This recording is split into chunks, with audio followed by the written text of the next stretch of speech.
Hey everyone, welcome to this edition of Exploring History. Now there are just so many interesting and ancient civilizations that we simply know little or nothing about. Sure, ancient Mesopotamia, Egypt, the Indus Valley, and others are touched upon in our mainstream world history books, but so many others are overlooked.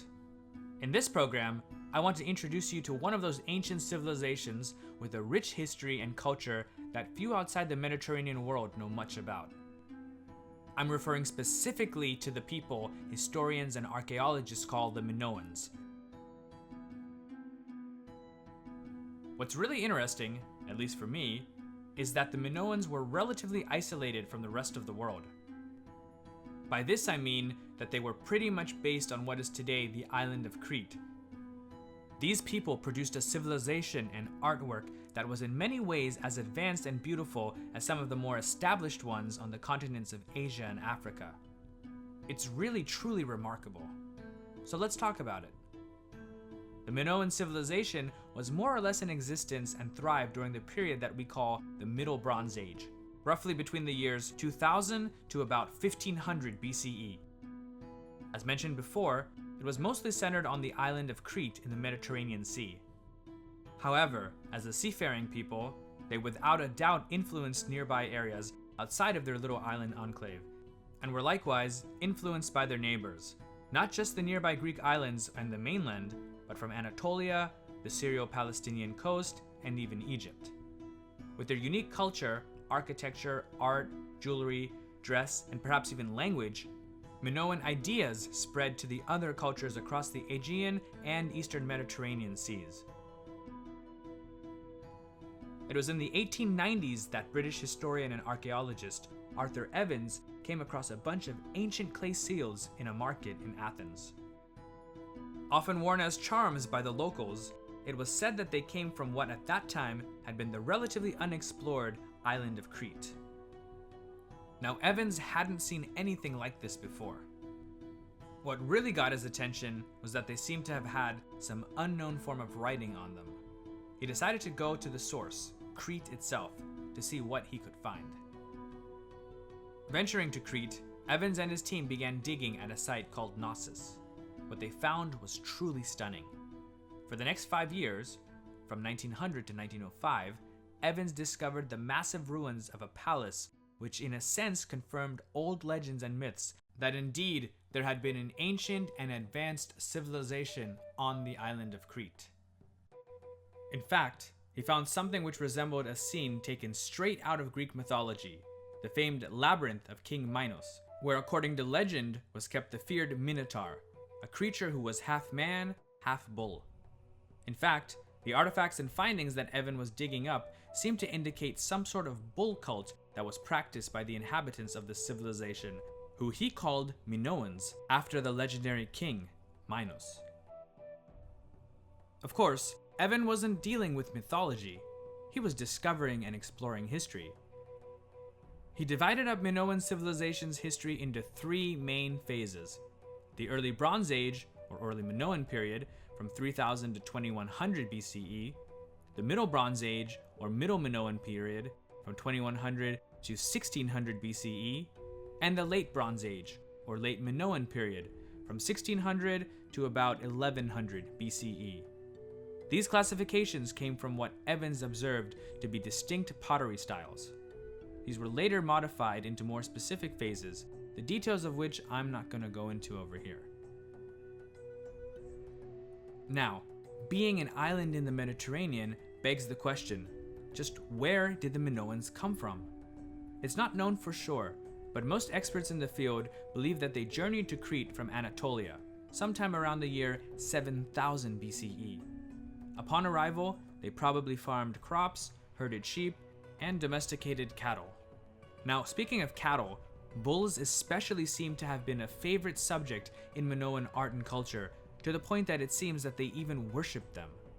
Anyway, by around 2400 BCE, the Minoans started to live in large villages, or what we'd call towns or small cities. Now, while Minoan culture permeated throughout Bronze Age Crete, 4 sites really stand out due to their size and complexity.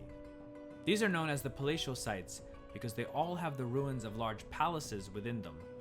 Specifically, they are Phaistos, Malea, Zakros, and of course the largest, Knossos. From the palaces as well as the surrounding buildings that have been excavated, it seems that all 4 of these sites were major Minoan administrative, trade, and religious centers. These palaces also served as storehouses for important commodities and useful items such as grain, olive oil, wine, and even ceramic objects. These palatial sites were surrounded and supported by small villages and farms, remains of which have been found dotting the adjoining countryside. Now, though the palatial sites were independent of each other and spread out across ancient Crete, that doesn't mean that they were necessarily isolated from each other. Connecting them was an expansive system of roads that was used to foster trade and communication between these 4 and perhaps other major and minor population centers on the island. Due to some uniformity of architecture and the use of an alphabet, one which we simply call linear script A, it seems that around the year 1700 BCE, the palatial site of Knossos became dominant over all of the others. Unlike the case in many parts of the world at the time, this unification may not have been the result of war or violence. However, that doesn't mean that violence didn't exist. There have been objects such as swords, daggers, helmets, armor, and arrowheads that have been found, along with guardhouses and watchtowers along Minoan roads. These, though, could have been to protect travelers on the road as they journeyed from one part of the island to the other. So about that strange writing and alphabet, Linear A. It's called Linear A because no one knows what it was really called. In fact, it still hasn't been deciphered. The question is, did they invent this alphabet or borrow and modify it from another seafaring people, perhaps the Phoenicians? The jury is still out on that one. It's probable, though, that they may have been inspired to create their own script after coming into contact with traders from Egypt and other Mediterranean cultures, including the Phoenicians. The Minoans did have a form of pictograph writing before the adoption and use of that alphabet. However, all of the writing that the Minoans have left behind is still unintelligible. No Rosetta Stone has been found to help translate it.